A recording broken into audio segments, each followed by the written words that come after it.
L'immobilier au Canada vous intéresse? Que vous achetiez votre première maison, une propriété d'investissement ou votre 10e immeuble, une question se pose. Êtes-vous prêt à obtenir votre prêt hypothécaire? La réponse commence par une étape cruciale, la préapprobation hypothécaire. Dans cette vidéo, je vais vous partager mes meilleurs conseils pour dénicher une préapprobation hypothécaire. Que vous soyez un premier acheteur, un investisseur ou propriétaire chevronné, on a la solution dans cette vidéo. Avant de vous lancer, vous devez connaître votre budget réel. Et la préapprobation hypothécaire, c'est votre plan de match. Elle vous dit combien vous pouvez emprunter, renforce votre crédibilité auprès des vendeurs et évite des surprises stressantes.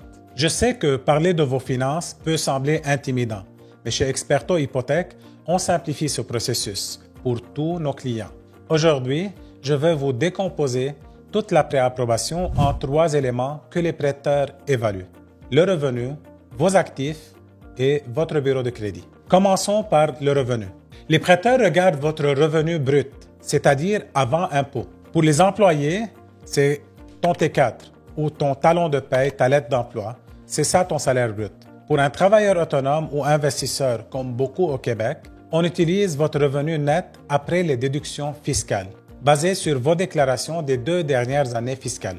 Bonne nouvelle, si vous achetez avec conjoint ou partenaire, on combine vos 2 revenus. Et si vous achetez seul, un revenu stable peut être suffisant. Une règle clé, votre paiement hypothécaire, capital et intérêt devrait représenter 28 à 35 % de votre revenu brut selon le prêteur. Par exemple, pour un revenu mensuel de 6 000 $ brut, cela signifie que le paiement hypothécaire doit être entre 1 680 et 2 140.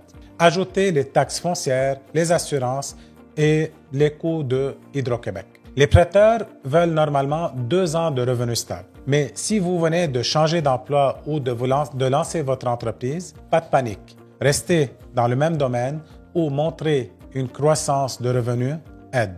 Donc, si ça fait moins que 2 ans que vous êtes dans votre emploi ou que vous avez votre entreprise, on reviendra à la fin de cette vidéo. La deuxième chose qu'on va regarder, les actifs et la mise de fonds. Qu'est-ce qu'on regarde dans les actifs et la mise de fonds? Vos économies, des REER ou des actifs comme des immeubles existants montrent que vous êtes fiable. Les prêteurs vérifient vos liquidités pour les frais de clôture ou imprévus encore. Que ce soit pour une maison ou un plex, on cherche environ 1,5 à 2 % de la valeur de l'achat. Au Canada, la mise de fonds minimale, c'est un 5 % pour une propriété allant jusqu'à 500 000. Donc, pour 500 000 de prix, c'est une mise de fonds de 25 000 $. Pour une propriété plus chère que 500 000, c'est 5 % sur le premier 500 000 et 10 % pour le restant. Il faut ajouter à ça, comme on a dit, disponibilité d'argent entre 1,5 et 2 %, ce qu'on appelle les frais de clôture. Pour la taxe de bienvenue, frais juridiques, inspection, tout genre de frais. Pour les investisseurs, la mise de fonds va être plus élevée. On parle d'une mise de fonds de 20 % minimum, car c'est une propriété locative. Après qu'on a parlé du pourcentage de mise de fonds, quelles sont les sources de mise de fonds acceptables? Donc, la première source, ça peut venir de vos REER. Un RAP, on peut aujourd'hui aller jusqu'à 60 000 par personne. Donc, si vous êtes couple, jusqu'à 120 000, on peut retirer de nos REER. Le CELI-App et plein d'autres choses qui peuvent profiter les premiers acheteurs. Si tu n'es pas premier acheteur, donc ton compte épargne, tes placements, tes investissements, c'est ça qui peuvent t'aider pour faire l'achat.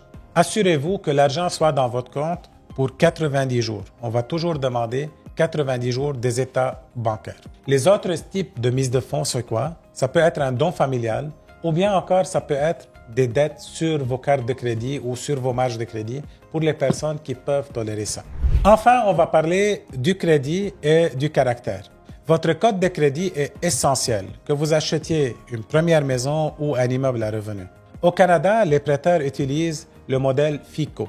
Une cote de crédit de 680 et plus est idéale, mais on peut aller à aussi bas que 600. Et si c'est moins que 600 votre cote de crédit, avec une mise de fonds de plus que 20 %, on a des solutions alternatives. À titre d'exemple, certains prêteurs, si vous achetez un prêt assuré, moins que 20 % de mise de fonds, ils acceptent jusqu'à 600 cotes de crédit. D'autres, si vous achetez avec plus que 20 % mise de fonds, ils disent c'est minimum 680.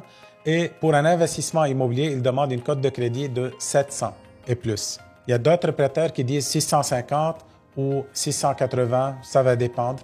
Et c'est ça la différence entre un prêteur et un autre. Il ne faut pas oublier les dettes et les obligations mensuelles. Si vous avez par exemple un paiement d'auto de 500 $ par mois, ça peut affecter votre emprunt hypothécaire de 100 000 $ de moins.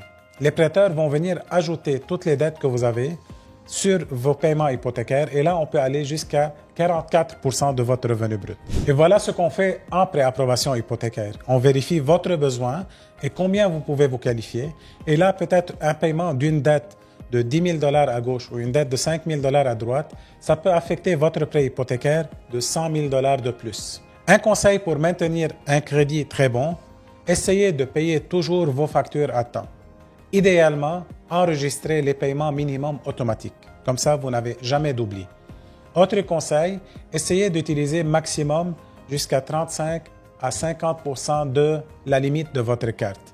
Je vous ai promis de revenir à l'emploi moins que 2 ans à la fin. Donc, si tu es un salarié et tu viens de finir tes études et commencer un emploi, ça fait juste quelques mois, il n'y a pas de problème, c'est parfait. Tu as un emploi stable, on prend ton revenu en considération. Si tu viens de changer de domaine, encore on doit vérifier l'historique et certains prêteurs, ils n'ont aucun problème avec ça. Même si tu étais travailleur autonome, tu switches pour être salarié récemment, encore avec la justification, certains prêteurs n'ont pas un problème avec ça. Travailleur autonome, tu viens de commencer ta propre entreprise, il existe des programmes encore pour dire que oui, si tu es dans le même domaine, exemple, tu étais ingénieur, tu travaillais pour une compagnie, maintenant tu es ingénieur à ton compte, mais cette compagnie est ton premier client, donc là encore, on peut utiliser ton revenu avec la moyenne de 2 ans. Il y a beaucoup de solutions, il y a toujours des solutions, ça va dépendre des prêteurs avec qui on va utiliser ton dossier. Donc, comme vous pouvez voir, la préapprobation est votre clé pour tout achat immobilier, premier acheteur ou investissement. Faire affaire avec un courtier hypothécaire, encore, ça vous donne beaucoup plus d'options car il travaille avec plus que 25 institutions financières. Il vous donne la solution selon votre besoin et pas celui de la banque. Et encore, il a accès à plus de solutions que simplement votre banque a. Si vous avez aimé cette vidéo, vous savez quoi faire. Je vous attends à la prochaine vidéo.